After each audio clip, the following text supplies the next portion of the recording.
They say some stories should never be told. But what if those stories are the only thing keeping the truth from being forgotten?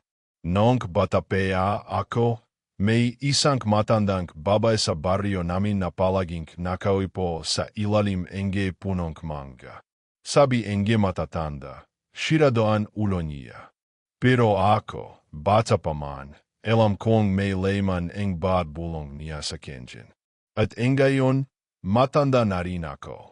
Ako na ang nakaupo sa lilim enge puno, at ako na ang magkukubento. Hindi para takutin ka, kundi para palalahanan ka. May mga bagay sa dilim na hindi emo kailanman maintindihan, hanggang maramdaman emo na lang ang hininga nila sa beato mo. But I'm getting ahead of myself. Let me start with someone else's story. A story of a boy named Enzo. He was no different from most kids, except he had nothing. No family, no money, no home. Just a rusted backpack, a slingshot, and a scar above his eyebrow that he couldn't remember getting. The townspeople knew him only as the orphan who talked to himself near the cemetery. But Enzo wasn't talking to himself. He was listening. He lived in a broken-down hut at the edge of a forgotten field, near the foot of the mountain. People said it was cursed land, too quiet, even when the wind blew. At night, the trees moved even without wind. Birds never sang, and sometimes the earth would hum like it was breathing. Enzo had learned to live with silence. After all, it was better than the screams. You see, Enzo never dreamed like other children. Every night, he would enter the same place, a hallway with red doors, all locked. Behind each door, he could hear scratching, whispering, crying. Some nights, one of the doors would be slightly open. He never dared go near. Not until one night, when a door opened on its own. But let's not go there just yet. During the day, Enzo tried to live normally. He sold scrap metal in the market, traded odd jobs for old rice, and spent quiet afternoons with the only person who ever saw him for more than his torn clothes. Leah. Leah was the daughter of a healer. Bright-eyed, fearless, and always barefoot. She had this way of laughing that made the shadows around Enzo shrink. Together, they'd climb trees, race down dusty roads, and play guessing games with the clouds. Sometimes, it almost felt like Enzo was just a regular boy. But fate has a way of reminding us who we really are. One afternoon, as they sat by the river skipping stones, Leah suddenly turned pale.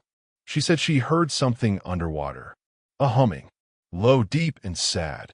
Enzo laughed at first, until he heard it too. When he reached into the water, his fingers touched something cold, like bone. But there was nothing there.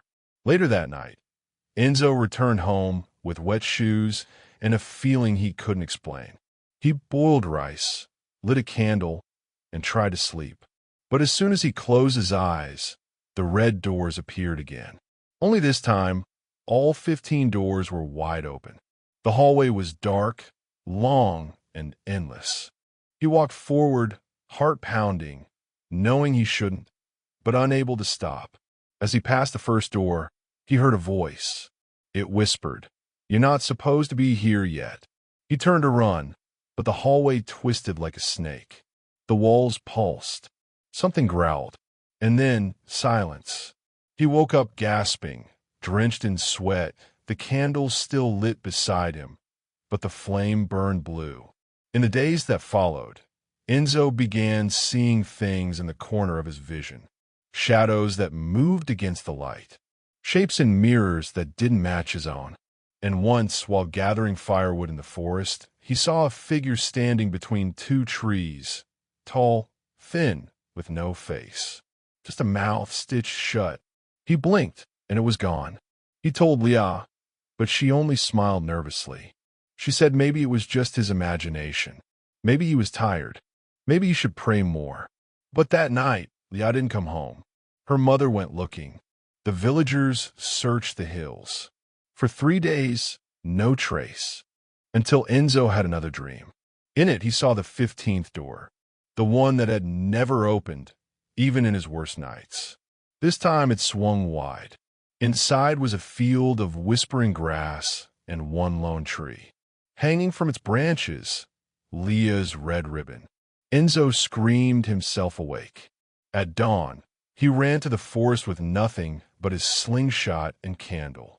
He followed the same path from his dream, deeper than he'd ever dared to go.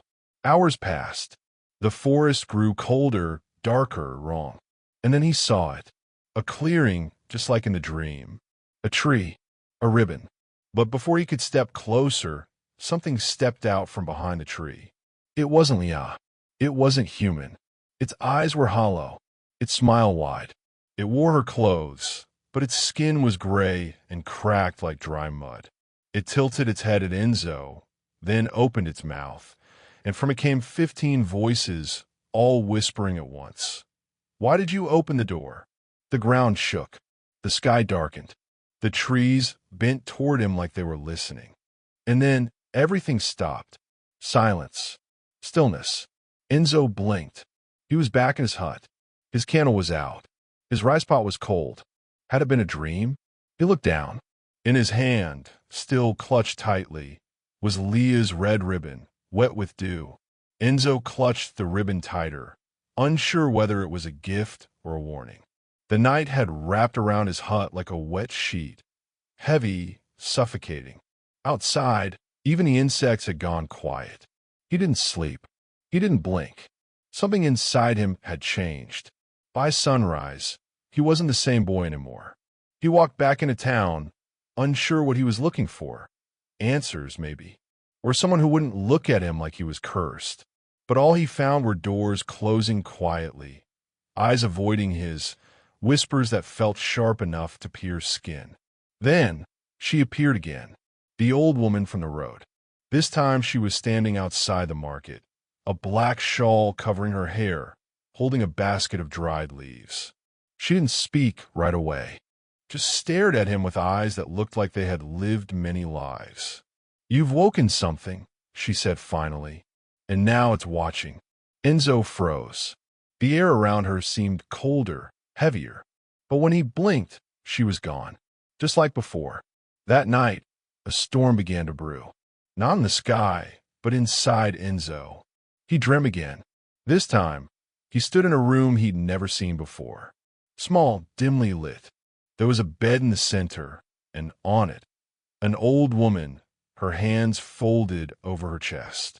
Her face was peaceful, but her eyes opened suddenly and locked onto his.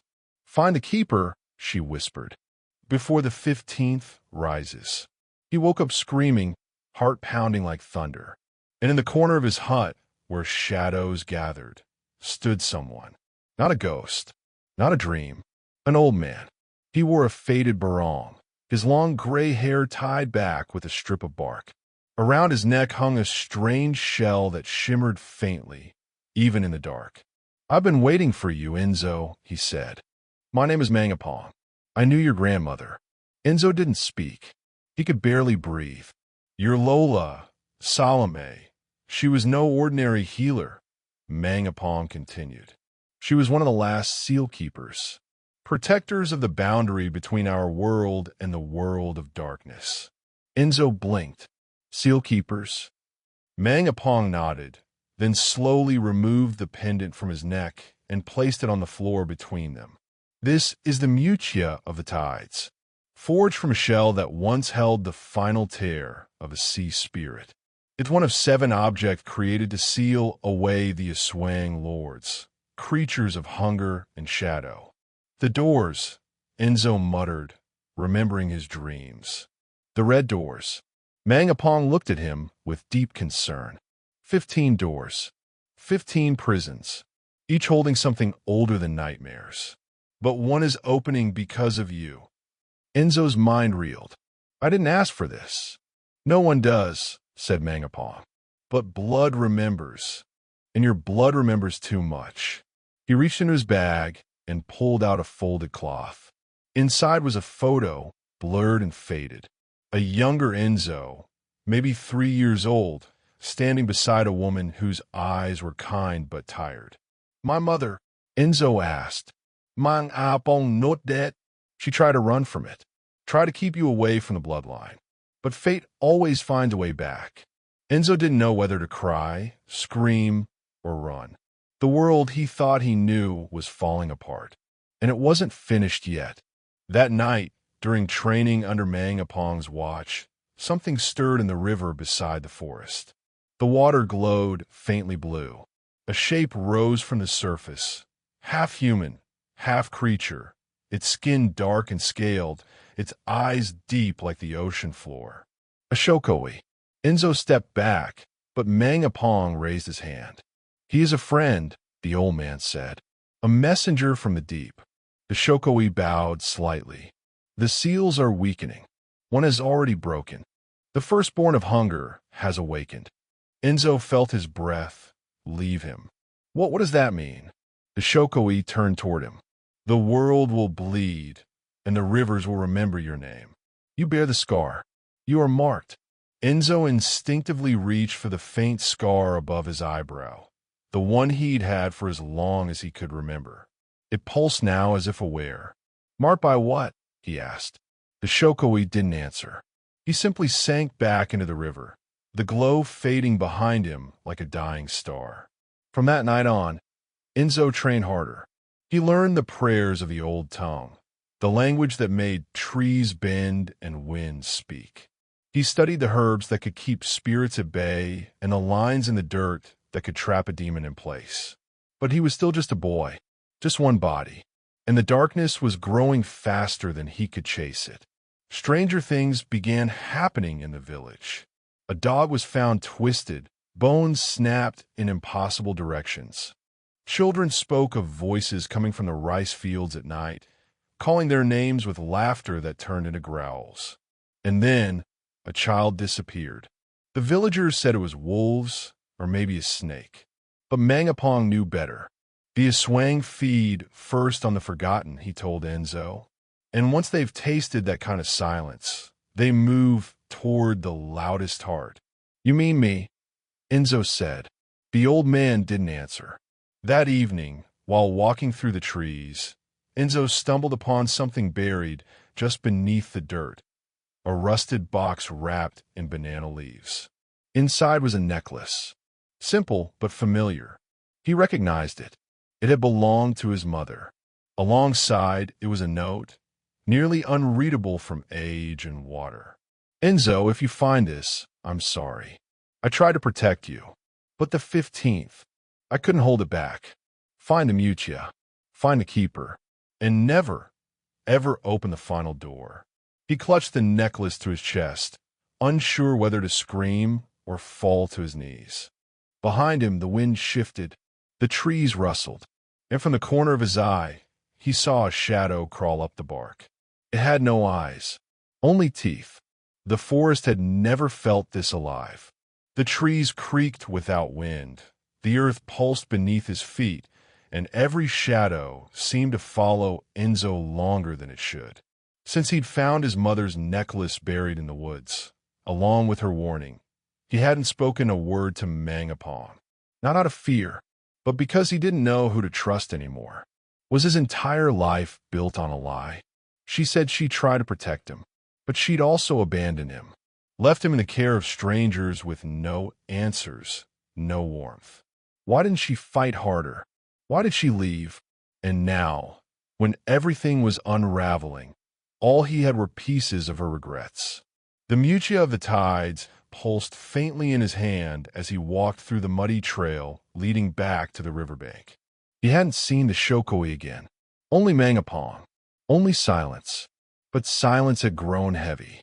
That night, he sat by the fire, staring into the flames until his eyes burned. Mang Apong came and sat beside him. They didn't speak for a long time. "She loved you," the old man said softly. Enzo didn't respond. "She didn't leave because she wanted to. Your mother was hunted. The curse marked her too." Enzo swallowed hard. "Then why didn't she tell me? Why hide everything?" Mang Apong sighed, looking into the fire like it held memories. "Because she believed ignorance would save you. But the darkness, it remembers blood." Enzo felt his throat tighten. He wanted to scream at her, to hug her, to ask her why she left him with an emptiness that had followed him every day of his life. But she was gone, and now he had to carry what she ran from. Later that week, strange things began happening again in the village. Crops withered overnight despite clear skies. Goats were found headless, their blood drawn into symbols only Mang-Apong recognized. Runes of summoning. Something was calling to the other side. Then one night, as Enzo walked home from the town's well, he heard footsteps behind him, bare, slow, dragging. He turned quickly. No one. He hurried, but the sound grew louder. Suddenly, a whisper cut through the air, so close to his ear it felt like breath. "Keeper of the shell, you bleed like your mother." He spun around again, still nothing. Then he saw it. A figure at the edge of the trees, hunched, limbs too long, mouth far too wide. Its eyes were sewn shut, but it tilted its head toward him as if it could see him anyway. Enzo didn't wait. He ran until his lungs felt like they'd collapse, his feet slipping on the wet earth. The whisper chased him like wind. But when he finally reached Mang-Apong's hut, the creature was gone. "You've been marked again," Mang-Apong said gravely, examining a red welt forming on Enzo's shoulder. "They're no longer waiting. They're testing you, smelling your fear." Enzo stared at the wound. "What do they want from me?" "They want the door opened, the final seal, and your blood is the key." It was too much. He stood up abruptly. "I didn't ask for this. I didn't ask to be a keeper or a protector or whatever you think I am." Mang-Apong didn't argue. He just nodded. "And what if I walk away? What if I let it burn?" The old man looked at him with a sorrow that felt ancient.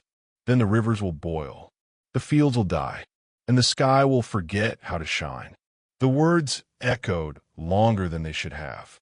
Enzo spent the next day wandering alone, memories flooding back, of hunger, rejection, the looks people gave him like he was a curse in human skin. His mother's face in an old photo, her necklace now pressing against his chest. Her warning, 15 doors, one already open, 14 to go, and only him to stop it. That night, he returned to the place where he'd found the necklace, half expecting something to rise from the earth again. Instead, he found a path. A thin trail of dried petals and burned leaves leading deeper into the woods, toward the mountain no one ever dared climb. People said spirits live there, that sometimes if you listened closely, you could hear babies crying even when no one had been born. He followed. At the top, he saw a stone circle, old, broken, carved with symbols that matched the ones burned into the goats. In the center stood a woman. Not a ghost, not entirely human. Her skin was pale like moonlight, her eyes too wide, her hair floating as if underwater. She didn't move. "Your blood sings," she said in a voice that echoed, louder than hers ever did. Enzo stepped back. "Who are you?" She smiled, but it was the kind of smile that meant no good.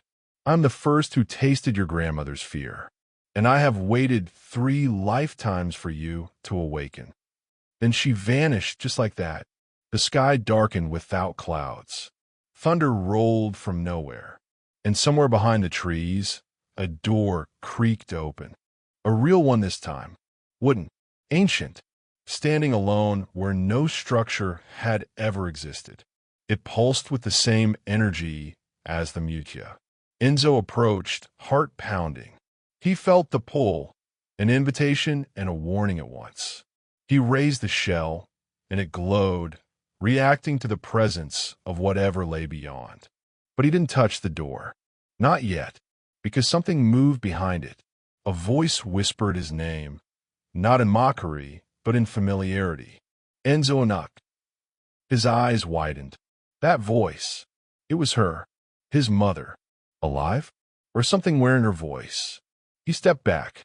"No, you're dead." But the voice cried, soft and broken. "They lied to you."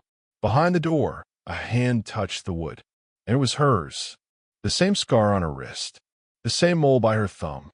Tears stung Enzo's eyes. But then, Her hand cracked just slightly, splitting like dry bark. Darkness spilled from the fracture. Something else was inside her, and it was smiling.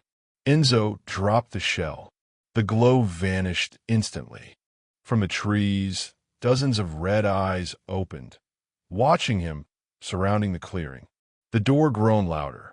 The wind screamed, and the mountain whispered a warning in the voice of 100 dead birds. One door opens, another follows. Run, keeper, before the 15th breathes. The forest didn't sleep anymore. Every night now, the trees groaned like they were mourning, and even the insects had fallen silent.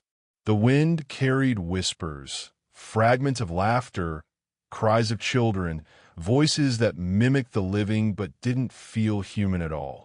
Enzo could barely walk a few meters from Mangapong's hut without feeling watched, like something just beyond the shadows was waiting to swallow him whole.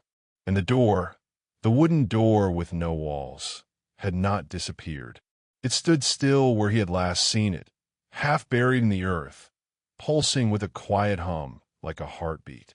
Sometimes it shook as if something behind it was trying to push through.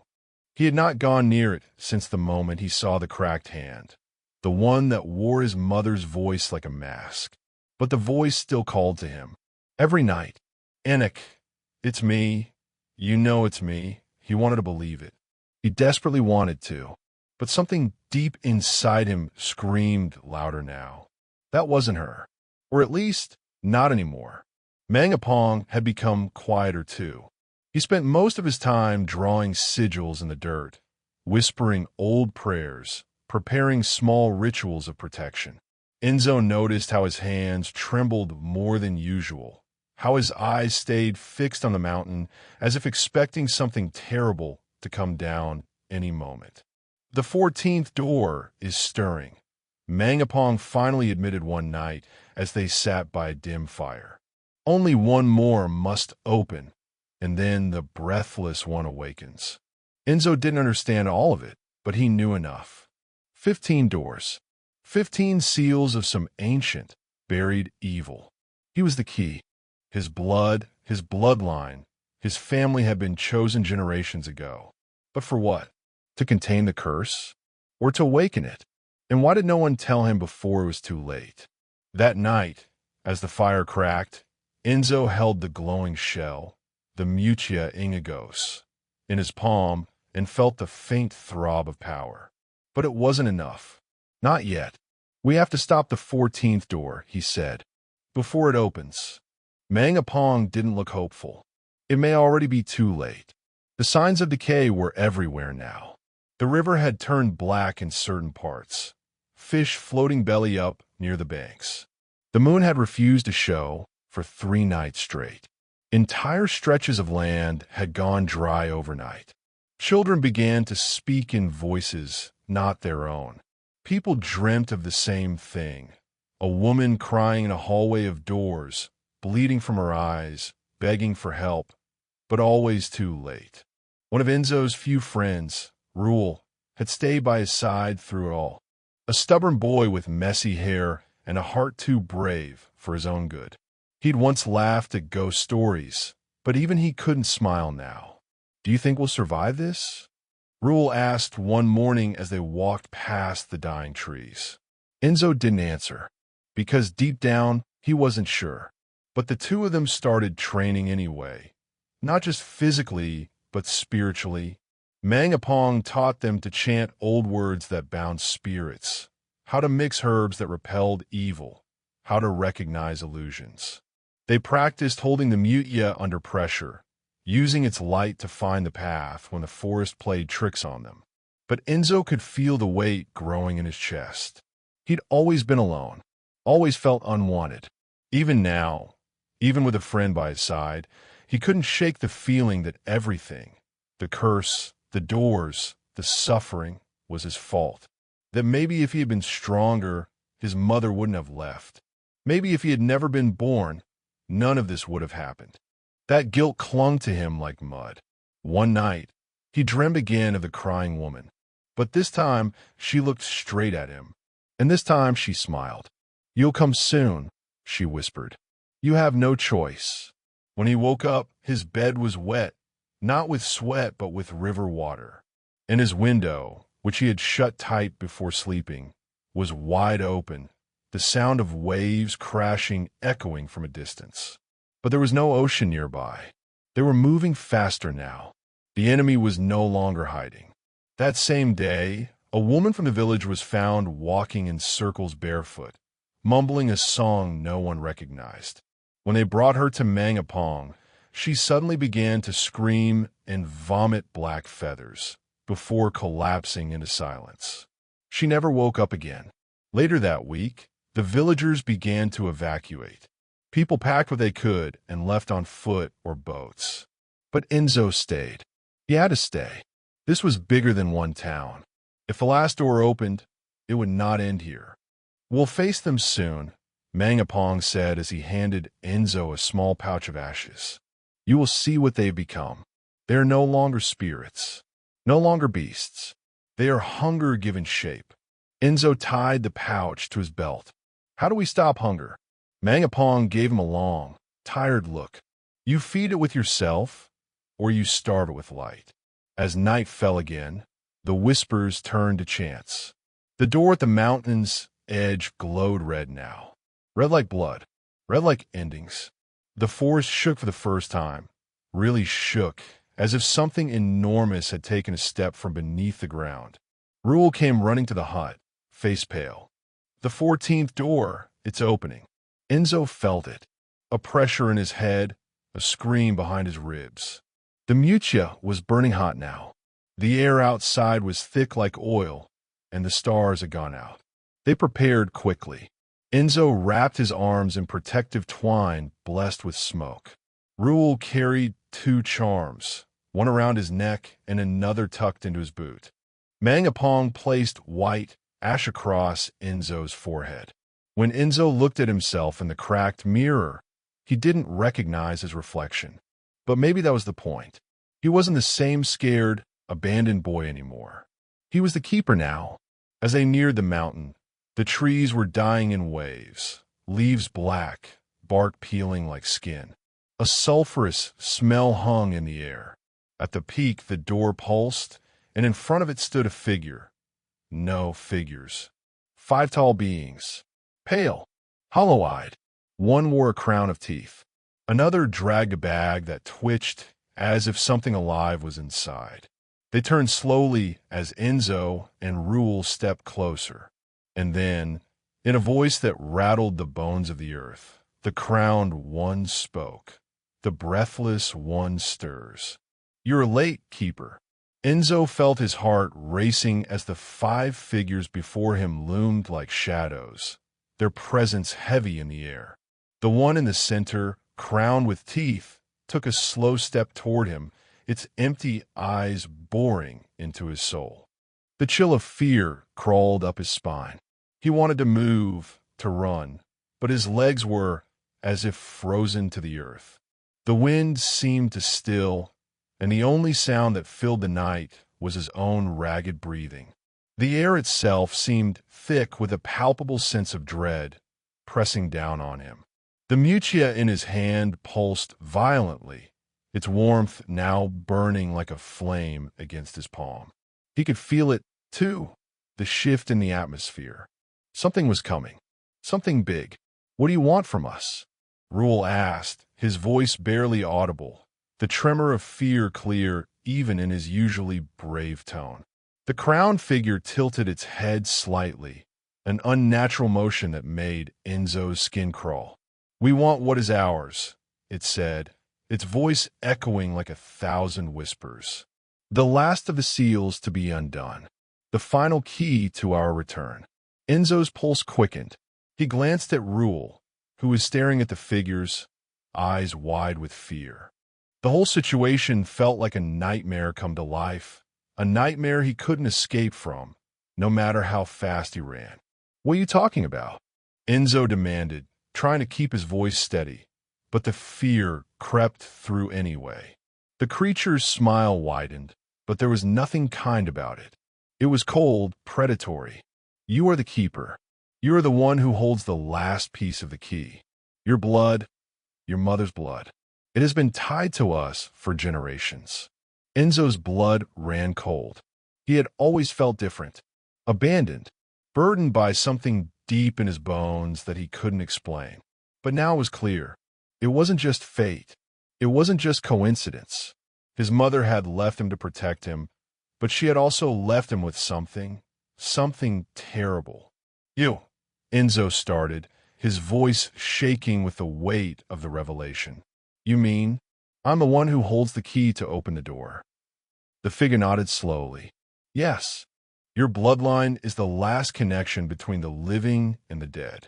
You are the door's keeper, and you will either unlock the path for us to return, or you will perish with this world. Enzo felt a sickening knot form in his stomach.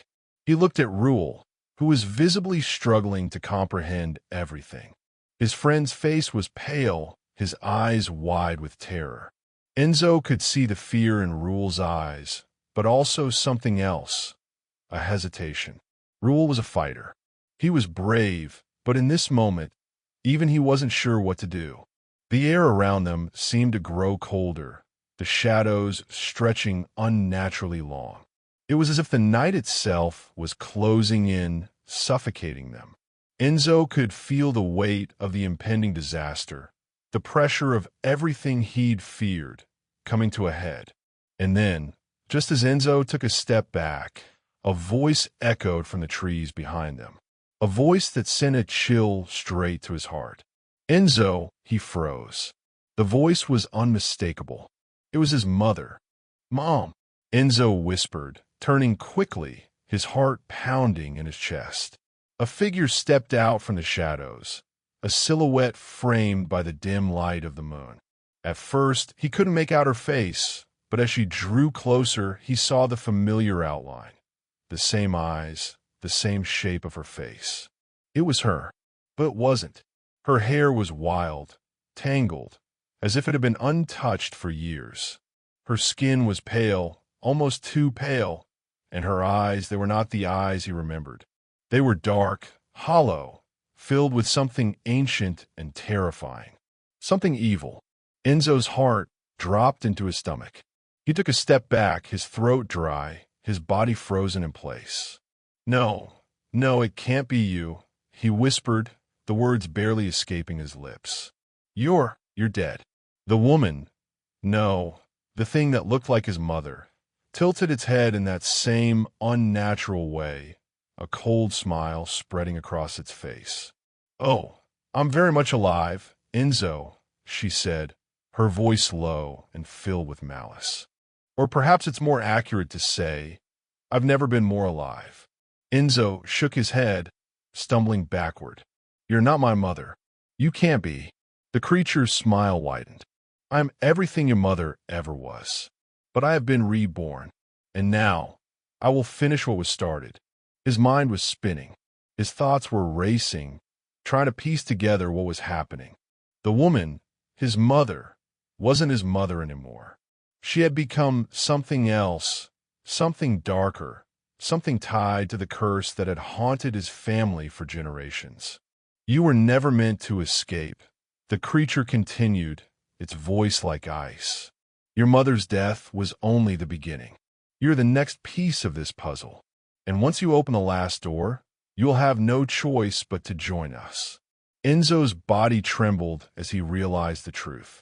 The betrayal wasn't just from his mother. It was from everything he had ever known. The town, the people, they had all been part of this plan. His bloodline had been cursed from the start.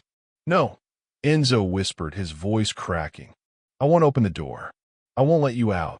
The creature laughed, a sound that made the very air around them feel thick and suffocating. You have no choice. You always have been the key, Enzo. You are the one who will unlock the door. It's only a matter of time before you accept it. Enzo felt something shift inside him. The weight of it, the inevitability. He was the keeper of the door. His blood had been chosen for this. It was his destiny to open it, whether he wanted to or not. But there was more to this. There had to be. Something was wrong. His mother's voice, the figure before him, wasn't just about power. It was about control. The curse wanted him, wanted his blood, and he was beginning to realize that the deeper the darkness, the more it sought to manipulate him, to twist him into something he wasn't. As the shadows around them grew longer, darker, Enzo knew one thing for sure. He could no longer trust the world he had once believed in. And as much as he wanted to fight it, he was being pulled deeper into the web that had been spun for him long before he was even born. But how could he fight something that already knew him so well? How could he defy his bloodline when it had been written in the stars for centuries?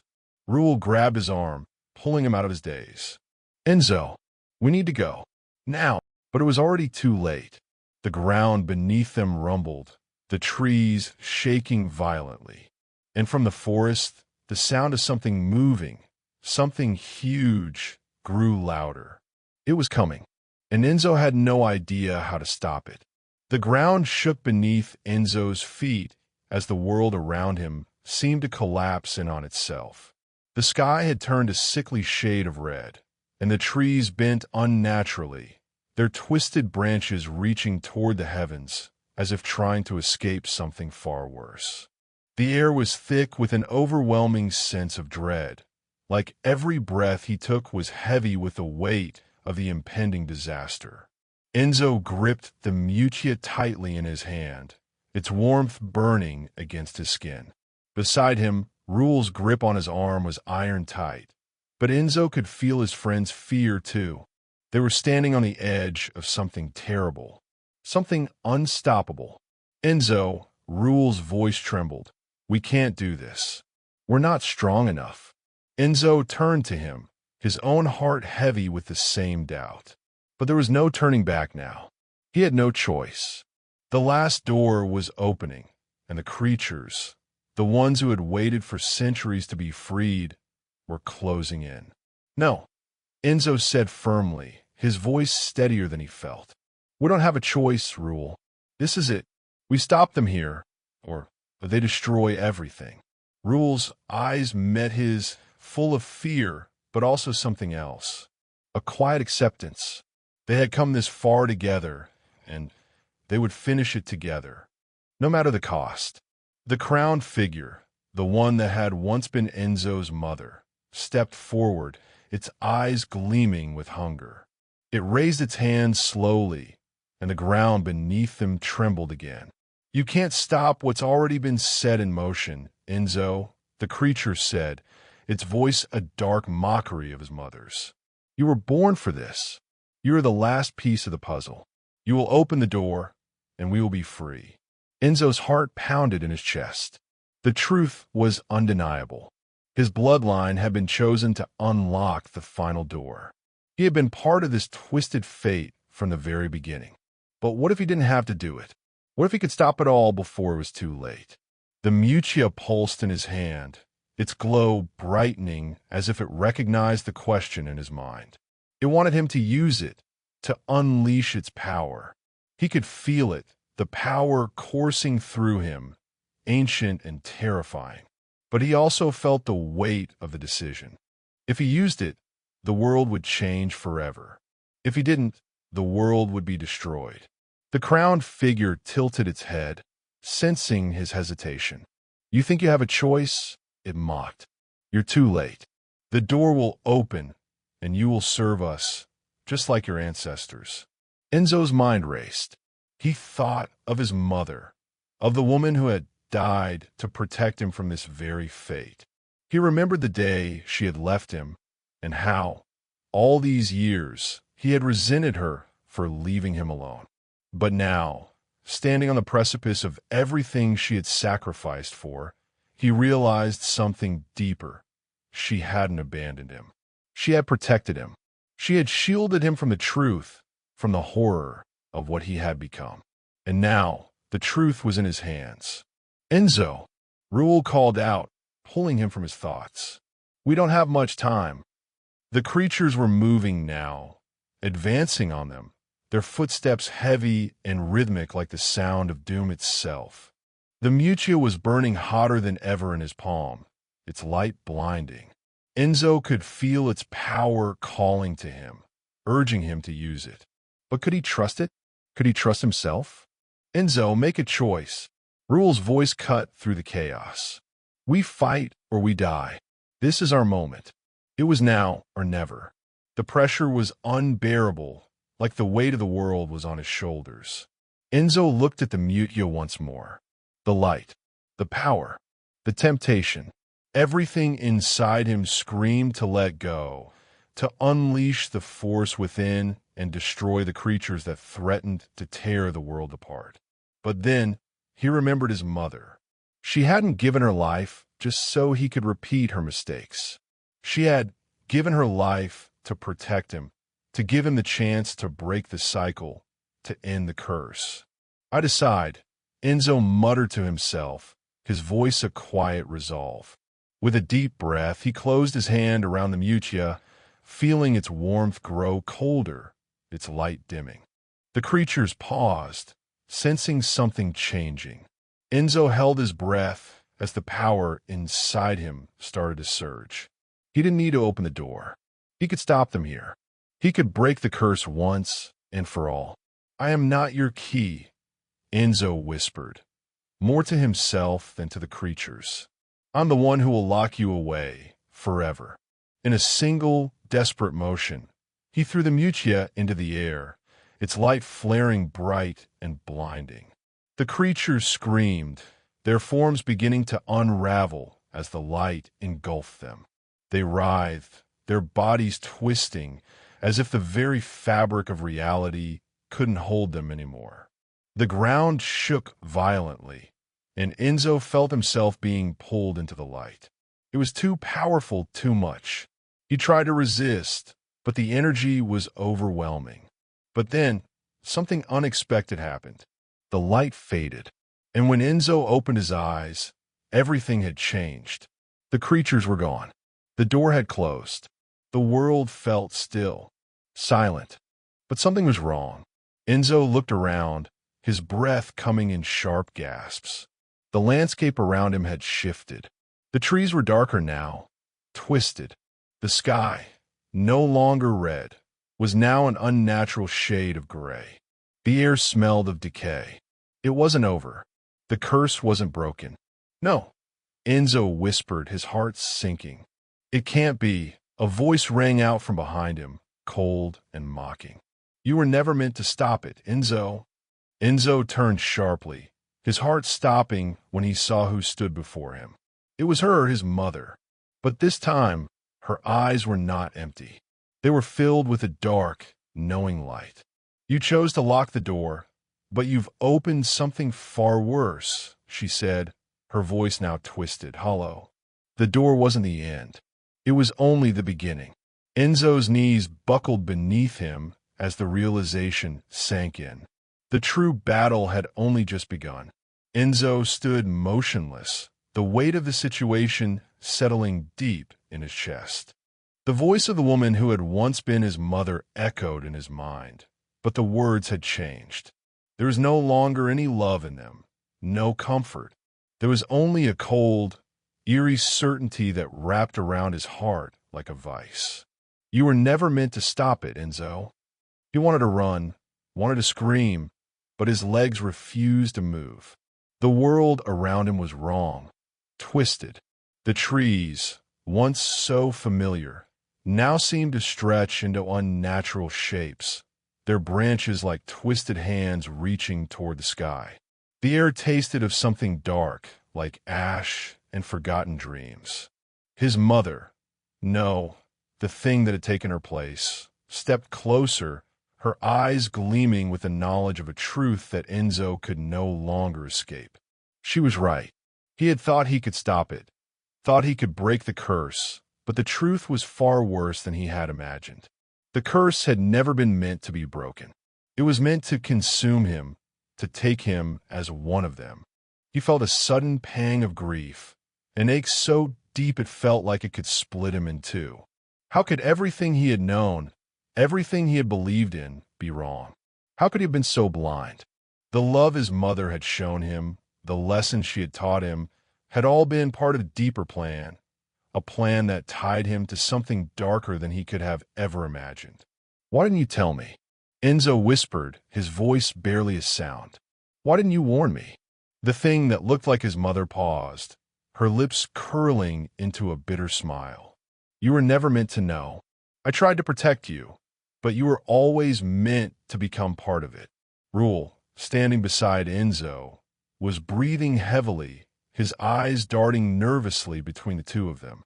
He was silent, but Enzo could see the same realization dawning on him. They had been pawns in a game much larger than they had understood. Rule had been fighting at Enzo's side, but now he, too, understood that there was no simple victory, no happy ending. "Then what's the point of all of this?" Enzo asked, his voice rising in frustration. "Why did I even try? What was it all for?" His mother stepped closer, her presence looming oppressive. "It was always about the bloodline. Enzo, you were always the key, the last piece of the puzzle. Your sacrifice was inevitable." Enzo clenched his fists, the weight of his bloodline sinking in. He had spent his life feeling cursed, abandoned, rejected by the world. But now, he realized that this curse, this dark path, was never just about him. It had been set in motion long before his birth, and it was far from over. "Then I will break the cycle," Enzo said, a spark of defiance in his voice, though his body trembled with uncertainty. "I'll destroy it all. Whatever this is, it ends now." The thing that had once been his mother let out a cruel laugh, as if it were the most absurd thing it had ever heard. "You think you can stop what is inevitable? You have no power here. Enzo, you are nothing but a tool, a vessel for the curse. You are not the one in control." But Enzo wasn't listening to her anymore. He had spent so long fighting against his own fate, fighting against the idea that he was destined for something terrible. But now he understood. It wasn't just about fate, it was about choice. He didn't have to follow the path laid out for him. He could change it. The mutia in his hand, which had been burning brightly for so long, began to pulse with a new intensity, its glow warm and steady. Enzo held it up, feeling the energy surge through him. It wasn't just a tool of destruction. It was a symbol of something more. It was a part of him, a reminder that no matter how dark his bloodline might have been, he could still make his own choices. "Enough!" Enzo shouted, his voice strong and clear. "This ends now." With that, he thrust the mutia into the ground, slamming it down with all his might. The earth trembled violently beneath his feet, and the air seemed to crackle with raw energy. For a moment, everything went still, and then the ground began to split. A deep rumble filled the air, like a great beast waking from a long slumber. The sky above them cracked, and the very world seemed to scream in protest. The creatures, those twisted beings that had been waiting for this moment, let out a chorus of terrible cries. They weren't just trying to escape anymore. They were desperate. But Enzo didn't back down.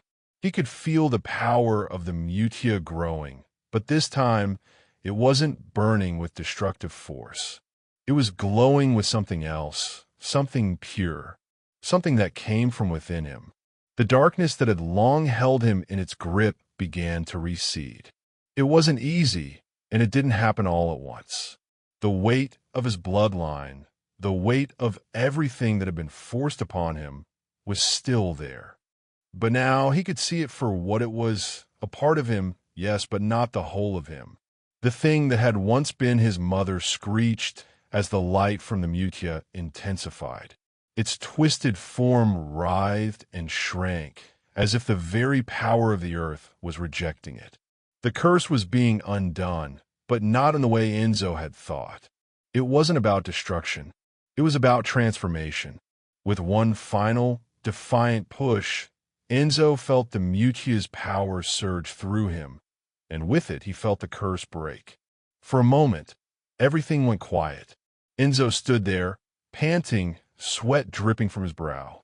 The twisted, monstrous creatures had disappeared, their screeches fading into the distance. The land around them, while still eerie and broken, had shifted. The oppressive weight was gone. Rule was the first to speak, his voice full of awe and disbelief. We did it, but what now? Enzo looked around, taking in the new world. It wasn't perfect. It wasn't whole. But it was theirs. It was still breathing, still fighting. He looked down at the mutia in his hand, now dimmed and still, but no less powerful. It was a symbol of his strength, of his choice. "This is just the beginning," Enzo said quietly. "But we have a chance, a real chance to make it right." And as the first rays of dawn broke over the horizon, Enzo realized that his fight wasn't over. It never truly would be, but now it was his fight, his choice. And with that, he had already won.